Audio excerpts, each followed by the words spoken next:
Hello friends, welcome back to Tamil Pilla. இன்றைக்கி இங்கே நல்லா மழை பெய்யுங்க.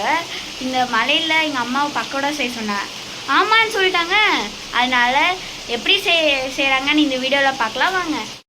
இப்போ அம்மா டிவி பார்க்குறாங்க, போய் கேட்கலாம் வாங்க. அம்மா, பக்கோடா செஞ்சு தரீங்களாம்மா ப்ளீஸ்? பக்கோடி தானா, செஞ்சுட்டா போச்சு. சரி, எப்படி செய்கிறதுன்னு பார்க்கலாம் வாங்க. ஸோ இப்போ பக்கோடி வந்து ரொம்ப ஹெல்தியான வேலை. கீரை வச்சுட்டு எப்படி செய்கிறதுன்னு பார்க்கலாம் வாங்க. கீரையா? எஸ், கீரை தான். நம்ம குட்டீஸ் வந்து கீரை கொடுத்தா சாப்பிட மாட்டாங்க. இல்லை, இப்போ இப்படி எல்லாம் நீங்கள் செஞ்சு கொடுத்துருங்க. பக்கோடி மாதிரி ரொம்ப விரும்பி சாப்பிடுவாங்க. அது இப்போ எப்படி செய்கிறதுன்னு பார்க்கலாம் வாங்க. ஸோ இது வந்து பாலக்கீரை.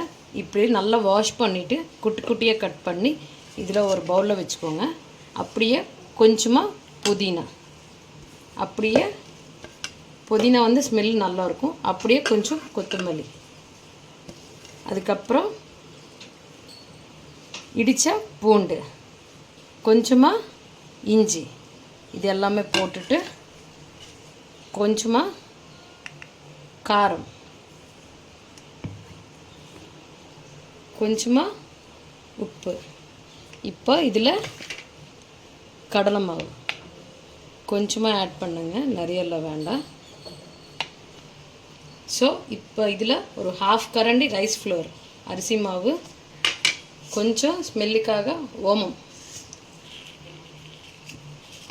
போட்டுட்டு கொஞ்சமாக ஃபஸ்ட்டு தண்ணி ஊற்றிட்டு மிக்ஸ் பண்ணிக்கலாம். இப்போது ஒரு கடாயில் எண்ணெய் போட்டுட்டு சூடு பண்ணிக்கலாம். இங்கே பாருங்கள், இங்கே மாவு வந்து கடலை மாவு கொஞ்சம் தான் போட்டு, நம்ம பஜ்ஜி நார்மல் பஜ்ஜி மாதிரி இல்லாமல் இப்படி தான் இருக்கணுங்க. கீரைலாம் இப்படி தனித்தனியாக வரணும். நம்ம பக்கோடி போட்டுக்கப்புறம் பாருங்கள், பக்கோடா வந்து அவ்வளோ நல்லாயிருக்கும். இப்போது ஆயில் நல்லா ஹீட் ஆகிடுச்சுங்க. இப்போ இந்த பக்கோடா மாவு வந்து கொஞ்சம் கொஞ்சமாக குட்டி குட்டியாக இப்படி போட்டுக்கலாம்.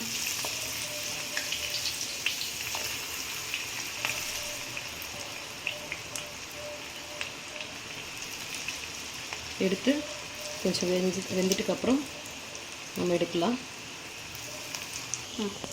ஸோ பாருங்கள், நல்லா ஃப்ரை ஆகிடுச்சு. இந்த மாதிரி கோல்டன் ப்ரௌன் கலருக்கு வந்ததுக்கப்புறம் நம்ம எடுக்கலாம். ஸோ இப்போ இல்லாமல் இப்படியே நம்ம ஃப்ரை பண்ணி வச்சுக்கலாம். இருக்கிற மாவு ஃபுல்லாக வந்து நம்ம ஃப்ரை பண்ணிக்கலாம். ஸோ எல்லாம் ஃப்ரை பண்ணிவிட்டு இந்த மாதிரி சர்விங் பிளேட்டில் எடுத்தாச்சுங்க. டொமேட்டோ கெச்சப் போட்டு நல்லாயிருக்கும். இப்போ எங்கள் பாப்பான்னு கூப்பிட்டு கேட்கலாம் எப்படி இருக்குன்னு, அவங்களுக்கு கொடுத்தது எப்படி இருக்குன்னு கேட்கலாம் வாங்க. வேதா, உண்மை சொல்லணும், எப்படி இருக்குன்னு. ஓகேவா? ஓகேவா. ஆக்சுவலாக நல்லா நீங்கள் சாப்பிடும்போது தெரியுதுங்க, நல்லா கிறிஸ்பியாக இருக்குது. அந்த புதினா ஃப்ளேவர், அந்த ஓமோட ஃப்ளேவர், இஞ்சி பூண்டு வந்து தட்டி போட்டனால அது ஒரு பைட்டுக்கு வந்து நல்லா தெரியுதுங்க. சாப்பிட்றதுக்கே அவ்வளோ சூப்பராக இருக்குது. நீங்களும் வீட்டில் கண்டிப்பாக ட்ரை பண்ணுங்கள். உங்கள் குட்டீஸ்க்கு எல்லாத்துக்கும் ரொம்ப பிடிக்கும். இது சோ யம்மி. யா, இந்த வீடியோ பிடிச்சிச்சுன்னா please like and subscribe Tamil Pilla. Thank you.